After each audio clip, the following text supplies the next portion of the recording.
Melbourne টেস্টে যশস্বী জয়সওয়ালের out নিয়ে বিতর্ক হয়েছিল। সেই ম্যাচে তৃতীয় আম্পায়ার শরফুদ্দুল্লাহ ইবনে সৈকত ছিলেন আলোচনা সমালোচনার কেন্দ্রে। এবার সিডনিতে বিরাট কোহলিকে নট আউট দিয়ে নতুন বিতর্কের জন্ম দিয়েছেন এই ম্যাচের তৃতীয় আম্পায়ার জোয়েল উইলসন, যেখানে ফিল্ড আম্পায়ার ছিলেন সৈকত। ভারতের ইনিংসের অষ্টম ওভারের ঘটনা।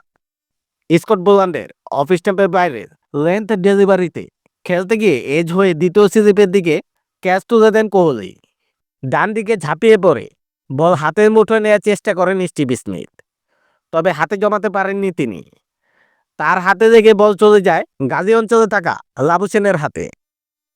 লাবুসেন এই ক্যাচ নিয়ে আত্মবিশ্বাসী ছিল অস্ট্রেলিয়া, তবে অনফিল্ড দুই আম্পায়ার শরফুদ্দুল্লাহ ও মাইকেল গভ সিদ্ধান্ত নিতে তৃতীয় আম্পায়ারের দ্বারস্থ হন। বেশ কয়েকটি অ্যাঙ্গেল বিবেচনা করে কোহলিকে নট আউট দেন উইলসন, তবে আম্পায়ারের এমন সিদ্ধান্তে খুশি হতে পারেননি অজিরা। প্রথম ইনিংসের খেলা শেষে ফক্স স্পোর্টসের সঙ্গে আম্পায়ারের এমন সিদ্ধান্ত নিয়ে কথা বলেন স্মিথ।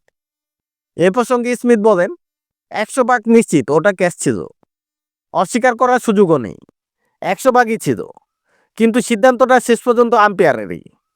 আইসিসির বর্ষসেরা সাবেক আম্পায়ার সাইমন টফেল আম্পায়ারের সিদ্ধান্তকে সমর্থন করেছেন।